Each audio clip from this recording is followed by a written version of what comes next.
Hi everybody, कैसे हैं आप लोग। तो very happy Diwali to all of you and I hope कि आपने अपनी पढ़ाई थोड़ी की होगी, एंजॉय ज्यादा किया होगा। पर अब वो समय जो है वो चला गया है और अब हमें एंजॉय कम और पढ़ाई ज्यादा करनी है।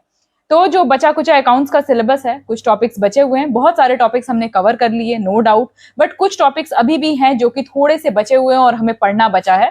तो उसको हम अब कवर करेंगे और अब हम थोड़ा स्पीडली कवर करेंगे, है ना। यानी कि मैं कोशिश करूंगी कि इस वीक के अंदर मैं अकाउंट्स एटलीस्ट खत्म कर दूं, ठीक है। तो लास्ट क्लास में वैसे मैं थोड़ा सा रिवीजन करा देती हूँ, क्योंकि पुरानी बात हो गई है, बीच में फेस्टिवल भी आ गया था, है ना। एक दो दिन का ब्रेक हो गया है। तो हमने पढ़ा था journal entries of issue of shares, है ना। यानी कि जो भी शेयर का इशू होता है उसमें कौन कौन सी जर्नल एंट्रीज कैसे की जाती है, ये हमने पिछले सेशन में पढ़ लिया था, है ना। याद करो, हमने क्या क्या पढ़ा था। शेयर एप्लीकेशन पढ़ा था, शेयर अलॉटमेंट, बैंक अकाउंट से, है ना, फर्स्ट कॉल, सेकंड कॉल, है ना, फाइनल कॉल, ये सारी चीजें हमने पढ़ ली थी। आज हम थोड़ा सा सब्सक्रिप्शन ऑफ शेयर्स पढ़ेंगे, ठीक है। और उसके बाद हम एक बहुत इंपॉर्टेंट टॉपिक स्टार्ट करेंगे, दैट इज डिबेंचर्स, ठीक है। तो आज हमारा जो रहेगा वो थोड़ा सा टाइप्स ऑफ शेयर्स के बारे में रहेगा और डिबेंचर्स का इंट्रो हो जाएगा, ठीक है। चलिए, तो सब्सक्रिप्शन ऑफ शेयर्स। देखो, सब्सक्रिप्शन ऑफ शेयर्स को पढ़ने से पहले सबसे पहले जानो कि शेयर्स जो हैं वो जब इशू होते हैं बेटा, जब शेयर को इशू किया जाता है तो तीन तरह से इशू किया जाता है, ठीक है। मतलब उसकी प्राइस जो है, प्राइस के हिसाब से उसको तीन तरह से डिवाइड किया गया है, ठीक है। सबसे पहला, चलिए यहां पे टेबल बना देते हैं। सबसे पहला जो है that is your under subscription. Under subscription, अब क्या है भाई ये अंडर सब्सक्रिप्शन? अंडर सब्सक्रिप्शन का मतलब है कि आपने जो शेयर की ओरिजिनल वैल्यू है उससे कम में आपने इशू करा है शेयर को। मान लेते हैं कि कोई शेयर है जिसकी कॉस्ट है 1000 रुपीज, शेयर है जिसकी कॉस्ट है कितनी, 1000 रुपीज, पर आपने उसको कितने में शेयर इशू किया है, 900 में इशू किया है, ठीक है। कि अगर आप अभी शेयर लेते हो तो आपको 100 रुपए का शेयर जो है वो, मतलब 1000 रुपए का शेयर जो है वो 900 रुपए में मिलेगा। तो उसको हम बोलते हैं अंडर सब्सक्रिप्शन, ठीक है। उसके बाद आते हैं full subscription. Full subscription, full subscription क्या है बेटा, ठीक है। तो क्या है कि यहाँ पे अंडर सब्सक्रिप्शन, ठीक है, तो मतलब एक यहाँ पे थोड़ा सा मिस्टेक हो गया है, यहाँ पे प्राइस नहीं, मतलब कि जितने शेयर्स इशू हुए उससे कम सब्सक्राइब हुए, मतलब हो सकता है आपकी जो आपकी कंपनी है वो इतनी ज्यादा इंटेग्रल नहीं है, ठीक है। मतलब इतना ज्यादा उसका मार्केट वैल्यू अच्छा नहीं है और आपने मान लेते हैं कि 900, मतलब 1000 शेयर को इशू किया था, ठीक है, उसमें से 900 लोगों ने ही सब्सक्राइब किया, ठीक है। तो this is your under subscription. मतलब जितना शेयर आपने इशू किया था, मतलब प्राइस की बात नहीं हो रही, प्राइस तो at par, at discount, at premium होता है, ठीक है, तो उसको हम बाद में पढ़ेंगे।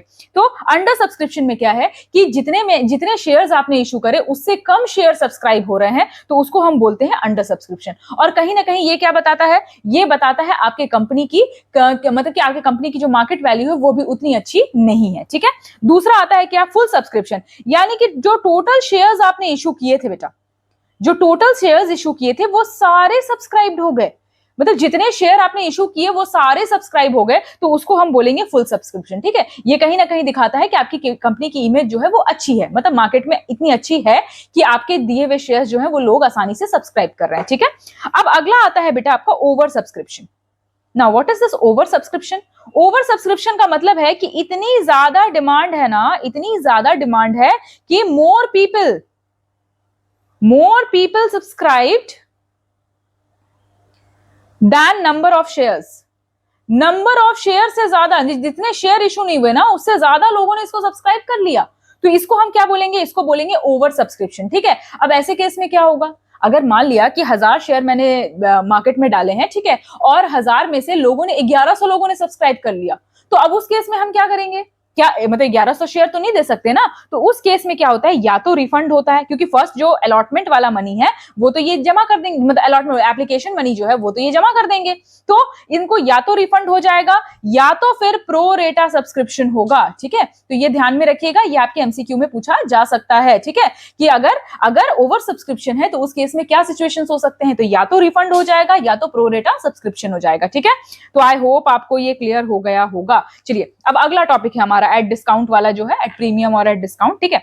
चलिए, अब इशू करते हैं, जब हम शेयर इशू करते हैं बेटा, तो या तो हम जो रेट है उससे कम में इशू कर सकते हैं, या तो जो रेट है उससे ज्यादा भी प्राइस ले सकते हैं। हो सकता है मेरी कंपनी बड़ी अच्छी है, बड़ा अच्छा मुनाफा करेगी, ऐसा स्पेकुलेशन है, तो मैं अपने शेयर्स को जितने जितने कॉस्ट का शेयर है उससे ज्यादा के अमाउंट में बेच सकती हूँ कि नहीं बेच सकती हूँ। कॉमन सेंस वाली बात है कि हो सकता है कि मैं अपने जो मेरे शेयर्स हैं मान ली 100 रुपए के हैं, लेकिन मैं बोलूँ कि नहीं भाई मेरा तो जो एक स्पेकुलेटेड जो आपका इनकम है वो तो इससे बहुत ज्यादा होगा, तो मैं 105 रुपए में अपने शेयर बेचूंगी। ठीक है, तो दो तरह के शेयर्स इशू होते हैं, एक होता है शेयर्स एट डिस्काउंट, ठीक है, एक तो डिस्काउंट पे इशू होता है, नाम से ही समझ में आ रहा है, यानी कि जितना रेट है उससे कम पे, ठीक है, और दूसरा होता है बेटा शेयर्स एट प्रीमियम।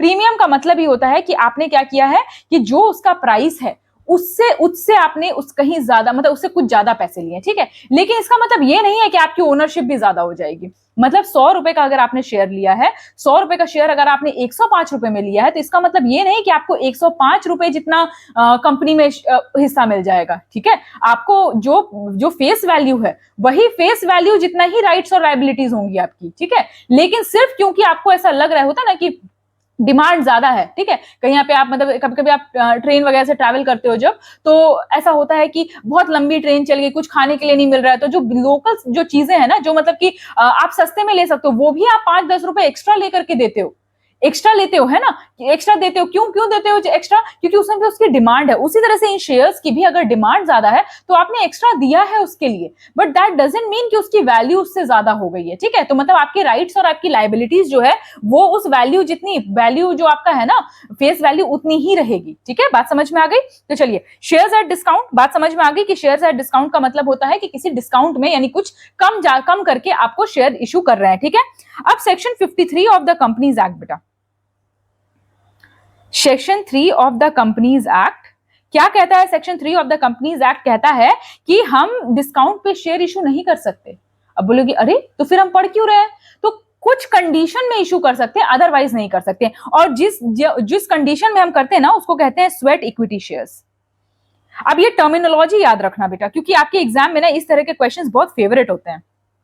तो क्या है स्वेट इक्विटी शेयर्स? अब नाम से लग रहा है क्या है भैया, ये कौन सी बला है स्वेट इक्विटी शेयर्स? तो स्वेट इक्विटी शेयर्स का मतलब क्या होता है कि जब कोई शेयर, देखो कोई कंपनी में काम करता है, मतलब कोई भी बड़ी कंपनी है, तो उस कंपनी के कुछ शेयर्स इंप्लॉइज को दिए जाते हैं, ठीक है, मतलब लॉयल्टी के बेसिस पे, ठीक है, कि आप यहाँ के इंप्लॉइज हैं तो आपको कुछ शेयर्स इसके दिए जाएंगे। तो आपको टू इंप्लॉइज को और उसके जो डायरेक्टर्स हैं, ठीक है, पार्टनर्स हैं, उनको कुछ शेयर दिए जाते हैं, ठीक है, उसको हम बोलते हैं स्वेट इक्विटी शेयर्स। और ये स्वेट इक्विटी शेयर्स जो हैं वो डिस्काउंट पे भी दिए जा सकते हैं, ठीक है। इसके अलावा सेक्शन 53 जो है वो बाकी और कोई अगर आप शेयर इशू करते हो तो वो आप डिस्काउंट पे नहीं कर सकते, ठीक है। चलिए अब प्रीमियम का मतलब भी समझ में आ गया कि एक्स्ट्रा प्राइस ले रहे हैं हम, क्या ले रहे हैं, एक्स्ट्रा प्राइस ले रहे हैं, ठीक है। और ये जो एक्स्ट्रा प्राइस है, ये जो प्रीमियम का अमाउंट है, जो एक्स्ट्रा प्राइस है, इसको कहां क्रेडिट किया जाता है? तो they are credited to the securities premium account, एक सेपरेट अकाउंट। ये जो जितना भी प्रीमियम का पैसा आएगा ना, जैसे कि मान लेते हैं 100 रुपए का शेयर है, आपने 105 रुपए में बेचा, तो ये 5 रुपए जो प्रीमियम का है वो कहां पे इंक्लूड हो, कहां पे इसको डिपॉजिट किया जाएगा? That is your securities premium account SPA, ठीक है। अब ये एसपीए क्या बला है, इसको भी आगे पढ़ेंगे, ठीक है। तो ये एक स्पेशलाइज्ड अकाउंट है, एसपीए जो सिक्योरिटीज प्रीमियम अकाउंट है, ये एक स्पेशलाइज्ड अकाउंट है। इसका खर्चा हर चीज के लिए नहीं किया जा सकता, ये जनरल अकाउंट नहीं है, तो इसका खर्चा ये नहीं है कि कुछ भी आया उसमें हम इसको उठा करके खर्चा कर दिए, नहीं, ऐसा हम नहीं करेंगे। हम क्या करेंगे बेटा, तो इसको कुछ स्पेसिफिक पर्पसेस के लिए खर्च किया जाता है, जिसको हम अभी पढ़ेंगे, ठीक है। तो ये सेक्शन 52 में मेंशन्ड है। तो section 52 of the Companies act, देखो बेटा कंपनीज एक्ट का इसमें बहुत बड़ा रोल है। कंपनीज एक्ट जो है ना वो पूरा रेगुलेट करती है इसको, ठीक है, अकाउंट्स को कहीं ना कहीं, जाहिर सी बात है क्योंकि कंपनी से ही हम डील कर रहे हैं। तो section 52 of the Companies act 2013 क्या कहता है कि एसपीए का खर्चा जो है वो सिर्फ इन 5 कंडीशन में हो सकता है। कौन कौन सी कंडीशन में? तो पहला कंडीशन कहता है कि issue of unissued shares to be issued to members as fully paid bonus, देखो कभी कभी क्या होता है कि जब आप बोनस पे करते हो, अपने कंपनी के एम्प्लॉइज को बोनस पे कर रहे हो, तो वो जो बोनस पे करते हो ना, तो वो बोनस जो होता है ना बेटा, वो कोई जरूरी नहीं है कि आप कैश में दो। कभी कभी बोनस जो है वो शेयर्स के फॉर्म में भी पे किया जा सकता है, ठीक है, कि आप कंपनी के इतने इतने शेयर ले लो। तो जब आप अनइश्यूड शेयर को बोनस के फॉर्म में देंगे, तो भाई शेयर का कुछ वैल्यू है ना, कुछ पैसा है, भले आप बोनस में दे रहे हैं लेकिन कुछ पैसा है, तो वो पैसा आप कहां से उठा सकते हो? आप इस एसपीए से उठा सकते हो, एसपीए अकाउंट से, यानी कि सिक्योरिटीज प्रीमियम अकाउंट से उठा सकते हो, ठीक है। तो कब? जब आपको अनइश्यूड शेयर्स को किसी को देना हो एज अ बोनस, अपने एम्प्लॉइज को देना हो एज अ बोनस, उस केस में। तो ये हो गया आपका पहला सिचुएशन। दूसरा क्या हो गया? To write off preliminary expenses. जो प्रिलिमिनरी एक्सपेंसेस है बेटा, जो बेसिक एक्सपेंसेस हैं, तो उसको हटाने के लिए, उसको कम करने के लिए, अगर आप उसका पैसा अगर आप यूज कर सकते हो, तो आप एसपी अकाउंट का पैसा यहां पे यूज कर सकते हैं, ठीक है। उसके अलावा क्या है? टू राइट ऑफ, ठीक है, हटाना है आपको expense, commission, discount of the securities, ठीक है। अगर आपने सिक्योरिटीज इशू करी है बेटा, ठीक है, और लेकिन क्या है कि आपने डिस्काउंट पे इशू की, तो उसका, अरे 100 रुपए का सिक्योरिटी है तो उसका वैल्यू तो 100 ही रुपए है ना, आपने 90 रुपए में कर दिया, तो वो तो 10 रुपए का जो मार्जिन है, तो ये डिस्काउंट हो गया या कोई एक्सपेंस हो गया, कमीशन हो गया। तो सिक्योरिटीज से रिलेटेड उसको कम करने के लिए, उसको खत्म करने के लिए भी हम पैसा कहां से उठा सकते हैं? सिक्योरिटीज प्रीमियम अकाउंट से उठा सकते हैं, ठीक है। ये थर्ड हो गया। फोर्थ क्या है? Redemption of redeemable preference shares. अब याद करो, मैंने आपको प्रेफरेंस शेयर पढ़ाया था बेटा, है ना, पिछले लेक्चर्स में देखिएगा, प्रेफरेंस शेयर पढ़ाया था, उसमें बताया था कि दो तरह के प्रेफरेंस शेयर्स होते हैं, एक होता है रिडीमेबल, एक होता है इररिडीमेबल। इररिडीमेबल क्या होता है? जो कि आपके कंपनी के लिक्विडिटी पे आपका रिडीम होगा। और रिडीमेबल क्या होता है? एक फिक्स टाइम के बाद रिडीम हो सकता है ना। तो अगर आपको एक फिक्स टाइम के बाद रिडीम करना है, तो आपको कुछ पैसे देने पड़ेंगे ना भाई। अगर मैंने आपसे 500 रुपए का शेयर खरीदा है और 2 साल बाद आप कह रहे हैं कि भाई हम आपको वो पैसे वापस कर देंगे, तो अब आप, ये कंपनी के लिए क्या है? लायबिलिटी है, आपको वापस देना पड़ेगा पैसा। तो वो पैसा जो आपके रिडीमेबल प्रेफरेंस शेयर्स है, उसका पैसा देने के लिए भी आप कहां से निकाल सकते हो? तो आप सिक्योरिटी प्रीमियम अकाउंट से निकाल सकते हो। इसके अलावा एक और चीज है, परचेज ऑफ ओन शेयर्स। अब कहोगे कि भाई ये कौन सी अजीब बात है, अपने शेयर कौन खरीदेगा? Who will by his own shares? तो परचेज ऑफ ओन शेयर्स, कभी कभी क्या होता है बेटा कि जो मतलब आपको ना कि आपके पास मान लेते हैं कि 49% ऑफ द शेयर्स है और आप चाहते हैं कि मेरे पास 51 हो जाए ताकि मेरा से हो जाए, मेरे पास मेजॉरिटी ऑफ शेयर्स हो। तो उस केस में क्या करते हैं? आप अपनी ही कंपनी के शेयर्स खरीदते हैं। तो उसके लिए भी आप ये एसपीए यानी कि सिक्योरिटीज प्रीमियम अकाउंट का यूज कर सकते हैं। यानी कि ये जो सिक्योरिटीज प्रीमियम अकाउंट है, इसका जो यूजेज है बेटा, वो बहुत ज्यादा लिमिटेड है ना। इसका यूजेज जो है वो बहुत ज्यादा नहीं, ये नहीं कि आप किसी भी खर्चे में इसको यूज कर सकते हो कि अरे भाई ये तो एक्स्ट्रा बोनस है हमारे लिए, ये तो हम कभी भी कहीं भी खर्च कर सकते हैं। तो ऐसा बिल्कुल भी नहीं है। बात समझ में आ गई? कोई प्रॉब्लम है? आई होप आपको इससे कोई प्रॉब्लम नहीं है। चलिए, अब यहाँ पे दो चीजें हैं, ठीक है। ये सारे टॉपिक्स आपको समझ में आ गए। इसमें से जो आपका एसपीए है, ठीक है, ऐसे जो टर्मिनोलॉजीज हैं, जो आपका स्वेट इक्विटी है, स्वेट इक्विटी शेयर्स है, तो ये सारे टर्मिनोलॉजीज जो है बेटा, वो आप थोड़ा सा याद रखिएगा, आपके एग्जाम के लिए इंपॉर्टेंट हो जाता है। चलिए आते हैं अगले टॉपिक पे। अगला टॉपिक है बेटा, दो टर्म है हमारे पास, ठीक है। एक है कॉल इन एरियर्स, और एक है हमारा कॉल इन एडवांस। अब ये दोनों क्या है? तो याद करो, जब मैं आपको इशू ऑफ शेयर्स पढ़ा रही थी, तो मैंने आपको बताया था कि सबसे पहले एप्लीकेशन मनी होता है, फिर अलॉटमेंट मनी होता है, फिर फर्स्ट कॉल होता है, फिर सेकंड कॉल होता है। यानी कॉल का मतलब क्या हुआ? बचे हुए पैसे के लिए कॉल कर रहे हैं, यही हुआ ना मतलब कि कॉल, फर्स्ट कॉल मतलब क्या कि अलॉटमेंट के बाद जो बचे हुए पैसे हैं लाओ जल्दी, तो दैट इज योर कॉल। तो कॉल इन एरियर्स का मतलब ये है कि जो बचे हुए पैसे हैं, जो कॉल है हमारा, जो बचे हुए पैसे हैं वो सामने वाला दे ही नहीं रहा है, इसको हम कहेंगे कॉल इन एरियर्स। और कॉल इन एडवांस क्या हो जाएगा कि अगर सामने वाला पैसा तुम्हारे बोलने से पहले ही उसने पैसा दे दिया, मतलब like a good person, like a good, जैसे रेंटर वगैरह होता है ना कि जो पैसे जल्दी दे देते हैं, तो वो बहुत अच्छे रेंटर्स होते हैं। तो like a good share holder, उसने क्या किया कि आपके फर्स्ट कॉल से पहले ही आपको आके पेमेंट कर दिया, तो वो आपका होता है कॉल इन एडवांस। बात समझ में आ गई दोनों में क्या फर्क है? अब उसमें कुछ कुछ और बातें हैं जो अभी हम पढ़ेंगे। तो कॉल इन एरियर्स मतलब क्या हो गया कि शेयर होल्डर भाई साहब जो हैं, ये शेयर खरीद तो लिए हैं, लेकिन फेल टू पे ड्यू ऑन, या तो अलॉटमेंट के टाइम पे या तो कॉल्स के टाइम पे, ठीक है। फर्स्ट कॉल हो, सेकंड कॉल हो, डिपेंड करता है। तो कॉल्स या अलॉटमेंट के टाइम पे अगर ये फेल हो गए, पैसे नहीं दे रहे हैं, तो ये जो मनी है ये क्या हो जाएगा? कॉल इन एरियर्स हो जाएगा, ठीक है। अब इसमें क्या हो जाएगा? इसमें क्या हो जाएगा कि ये अगर आप पैसे नहीं दे रहे हो, ठीक है, तो इस पे इंटरेस्ट लगता है बेटा, ठीक है, इंटरेस्ट लगता है। कौन देता है? शेयर होल्डर देता है कंपनी को। कौन देता है इंटरेस्ट? शेयर होल्डर देता है। किसको देता है भाई? टू कंपनी को देता है। और ये लगभग 10% का होता है, ठीक है। अब यहाँ पे कॉल इन एरियर्स में क्या है भाई? कॉल इन एरियर्स मतलब कि पहले पैसे मिल गए, मतलब बाद में नहीं, पहले ही एडवांस में पैसे मिल गए हैं, यानी कि वो मनी भी मिल गया जो कि नॉट कॉल्ड येट, जिसका अभी तक कॉल्ड भी नहीं हुआ है, जिसको अभी तक बुलाया भी नहीं गया है, वो भी मिल गया हमको। तो ये तो बड़ी अच्छी बात है, मजे मजे हैं बिल्कुल अपने, है ना। तो ये है आपका कॉल इन एडवांस। इसमें जो इंटरेस्ट है ये कौन देगा? तो जाहिर सी बात है, अरे भाई मैंने पैसे चुका दिए हैं तो इंटरेस्ट मुझे ना मिलना चाहिए? जितना समय कंपनी के पास एक्स्ट्रा है पैसे, मान लेते हैं कि आप मुझे दिसंबर में पे करना था, लेकिन मैंने उसी के पहले मार्च में ही पे कर दिया था, तो ये जो 9 महीने का गैप है इसमें आपको कुछ इंटरेस्ट भी तो मिल रहा होगा।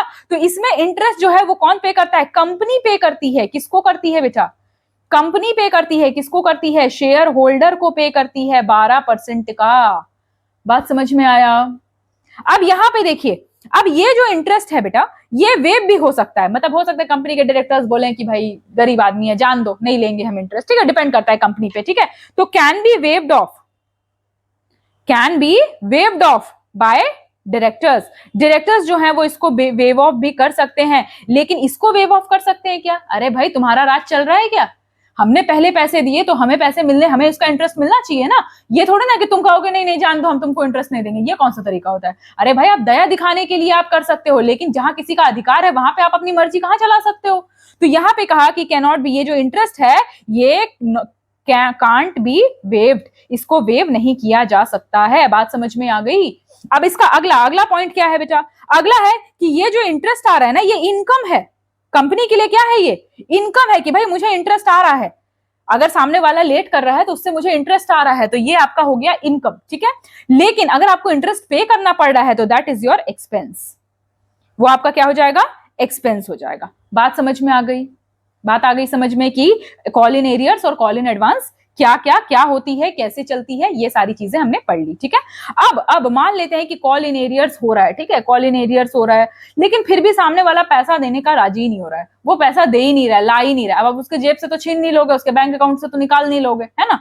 तो उस केस में क्या किया जाएगा? उस केस में एक टर्म आएगा बेटा, that is your forfeiture of shares. देखो हर टॉपिक को जितना हमें पढ़ना चाहिए वो सारा हम पढ़ेंगे, ठीक है, वो सारी चीजें हम पढ़ेंगे ताकि आपको एक आइडिया हो जाए कि अकाउंट्स जो है वो क्या है। स्पेशली नॉन कॉमर्स बैकग्राउंड के लिए तो ये बहुत बहुत जरूरी है, ठीक है।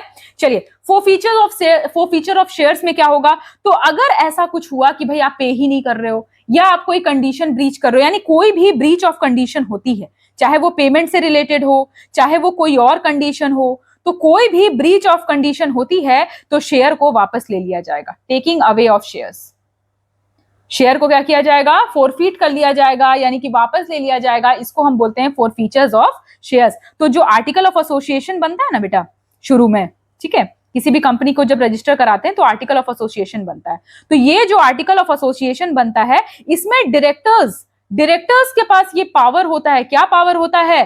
कि वो एक प्रॉपर नोटिस भेज सकते हैं। प्रॉपर नोटिस के थ्रू अगर मतलब पहले तो शेयर होल्डर को प्रॉपर नोटिस भेजें कि भैया आपने पेमेंट नहीं करा, या फिर भैया आपने ये कंडीशन को ब्रीच किया है जो कि अलाउड नहीं है, और अगर फिर भी रिस्पॉन्स नहीं आता है तो वो इसको फोरफीट कर देते हैं, ठीक है।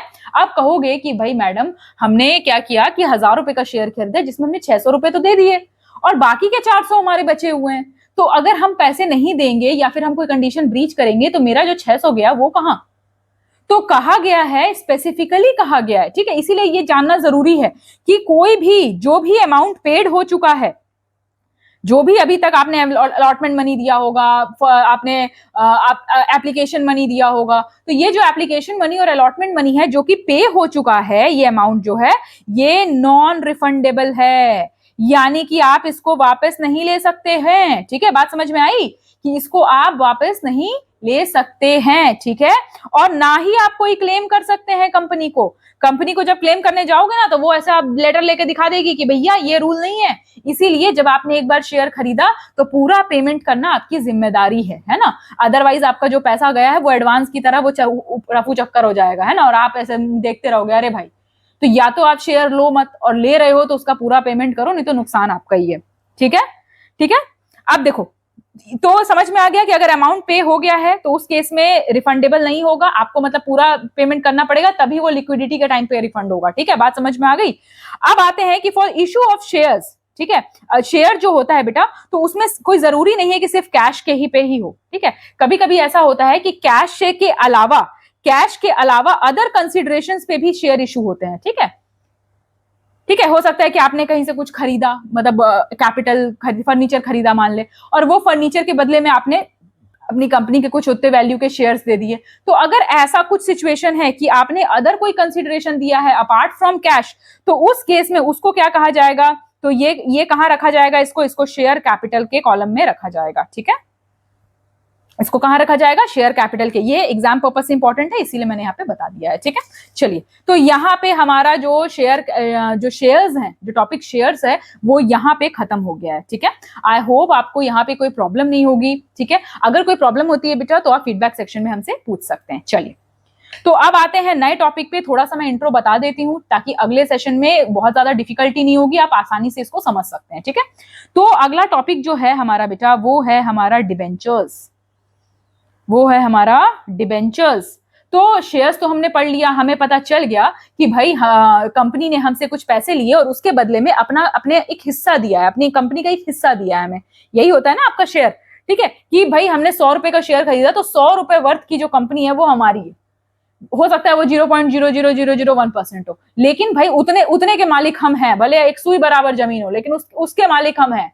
ठीक है, भले वो सुई पैर में चुभ जाए, कोई बात नहीं है, पर उतने मालिक हम हैं। मतलब कहने का मतलब ये है कि कोई भी कंपनी जो है वो आपसे पैसे तो ले रही है, लेकिन बदले में आपको अपना एक टुकड़ा, अपना एक हिस्सा दे रही है। ठीक है, लेकिन डिबेंचर्स क्या होता है, डिबेंचर्स का मतलब होता है बेटा कि कंपनी आपसे लोन ले रही है। ठीक है, आपको अपना हिस्सा नहीं दे रही है कंपनी बस आपसे लोन ले रही है कि भैया हमें इतना इतना लोन दे दो और बदले में आप इतना इतना, जैसे हम लोग बैंक से कैसे लोन लेते हैं कि भाई ऐसा तो नहीं है कि बैंक से लोन लेते हैं तो भाई कोलैटरल वगैरह रखते हैं, पर ऐसा तो नहीं है कि हम कहते हैं कि भाई घर का आधा हिस्सा आपका, आप आकर के अपना एक काम करिए, एक आधे एटीएम वेटीएम डाल दीजिए।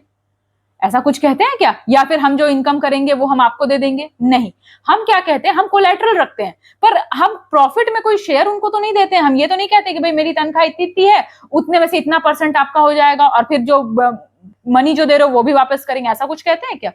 तो सिमिलरली इसमें भी क्या है कि कंपनी जो है वो लोगों से लोन लेती है। मतलब कंपनी कहती है कि भैया हम इतना इतना रुपए हमें चाहिए और इतने इतना हम इसमें आपको इंटरेस्ट देंगे।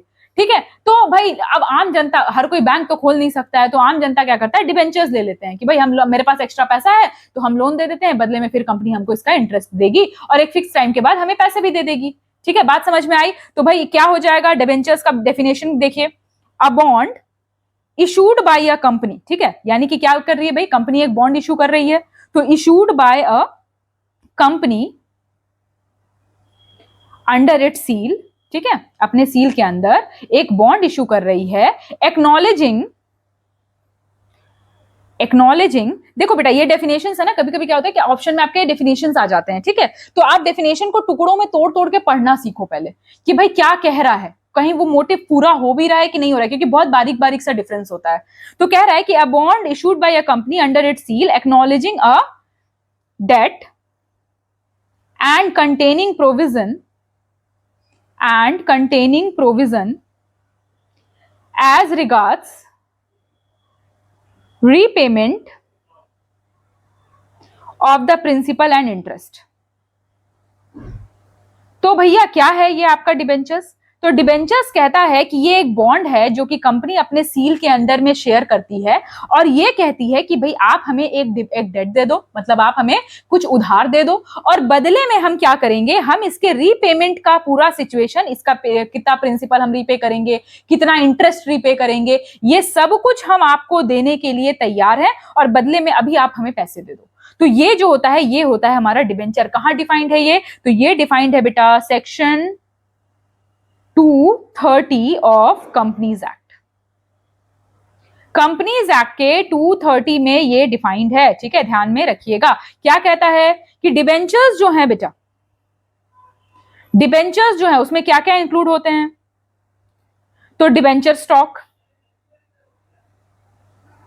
बॉन्ड या फिर कोई भी इंस्ट्रूमेंट कोई जरूरी नहीं है सिर्फ बॉन्ड ही हो, कोई भी इंस्ट्रूमेंट, ठीक है, जिससे क्या हो कि जिससे कि ये पता लगे कि हाँ भाई आपने क्या है कि एक डेट दिया है, ठीक है, ठीक है। और कभी कभी तो ये क्या होता है, चार्ज ऑन एसेट होता है। चार्ज ऑन एसेट का मतलब क्या होता है कि भाई एज अ कोलैटरल आपका एसेट होता है, यानी कि अगर आपने पे नहीं किया तो हम आपका ये एसेट बेच देंगे करके, ठीक है। आगे हम इसमें पढ़ेंगे, पर इसमें क्या है, कभी कभी ये डिबेंचर जो है कभी कभी चार्ज ऑन एसेट होता है और कभी कभी नहीं भी होता है, कोई जरूरी नहीं है। अभी हम टाइप्स ऑफ जब डिबेंचर्स पढ़ेंगे ना तो ये चीज आपका क्लियर हो जाएगा, ठीक है। चलिए, तो डिबेंचर समझ में आ गया, शेयर और डिबेंचर में क्या फर्क है अभी और डिटेल में पढ़ेंगे, पर एक बेसिक आइडिया आपको लग गया होगा, ठीक है। चलिए, अब आते हैं फीचर्स, क्या क्या फीचर्स हैं भाई डिबेंचर, जैसे कि शेयर्स के हमने फीचर्स पढ़े थे, तो भाई डिबेंचर्स के क्या क्या फीचर्स हैं आइए जानते हैं। सबसे पहला है एविडेंस है ये किसका, a loan made to a company. अभी मैंने पहली बात आपको यही बताई कि भाई ये जो डिबेंचर है हमारा वो क्या है, एक लोन है जो कि जनता कंपनी को देती है और कुछ भी नहीं। इसमें कोई आपको राइट नहीं मिलता है, कोई आपको प्रॉफिट में से हिस्सा नहीं मिलता है, कुछ भी नहीं मिलता है, बस आपको क्या मिल रहा है, तो एक लोन है जो कि आप जिसका आपको इंटरेस्ट मिलेगा, ठीक है। उसके बाद क्या है, इसमें फिक्स्ड इंटरेस्ट है, फिक्स्ड इंटरेस्ट है ना, और सिक्योरिटी भी है कि भाई आपको इतने इतने तारीख को आपका इंटरेस्ट जो है वो पे कर दिया जाएगा, तो फिक्स्ड इंटरेस्ट है। अगला क्या है, इंटरेस्ट जो भी आप पे करेंगे, जो भी इंटरेस्ट पे करेंगे वो प्री डिटरमाइंड फिक्स्ड रेट पे है, ठीक है, लेवल ऑफ प्रॉफिट पे डिपेंड नहीं करता है। यानी मैंने कहा कि भाई 100 रुपए है, मैं 10% आपको इंटरेस्ट दूंगा तो दूंगा, 10 रुपए देना है तो देना है। अब भाई मेरा प्रॉफिट जो है वो 1000 रुपए हो जाए चाहे 5 रुपए हो, उससे कोई फर्क नहीं पड़ता है। लेकिन लेवल ऑफ प्रॉफिट इसमें पैरामीटर नहीं है क्योंकि आप शेयर होल्डर नहीं है, बस आपको प्री डिटरमिन्ड फिक्स्ड रेट पे आपको इंटरेस्ट जो है वो मिलता रहेगा, ठीक है।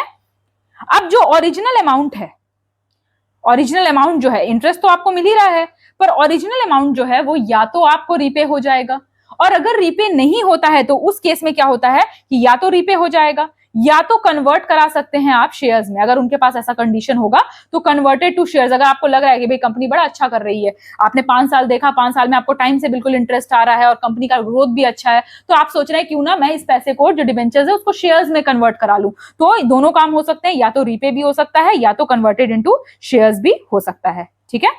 और इसको खरीदा बेचा कहां जाता है बेटा, बॉट या सोल्ड, बॉट या सोल्ड कहां पर होता है, तो ये होता है स्टॉक एक्सचेंज में, जो है ना हमारा बॉम्बे स्टॉक एक्सचेंज है ना, इंडियन स्टॉक एक्सचेंज है, तो ये जो स्टॉक एक्सचेंज है जो सेकेंडरी मार्केट्स है वहां पे इसको बेचा जाता है। इसके प्राइस पे भी बेचा जा सकता है, इससे ज्यादा प्रीमियम पे भी बेचा जा सकता है और डिस्काउंट पे भी बेचा जा सकता है, ठीक है। तो इसके फेस वैल्यू से कम ज्यादा पे बेचा जा सकता है। बात समझ में आ गई, कोई प्रॉब्लम है यहां तक, यहां तक कोई प्रॉब्लम है कि डिबेंचर्स क्या होती है, बेसिकली हमको ये पढ़ना था, ठीक है।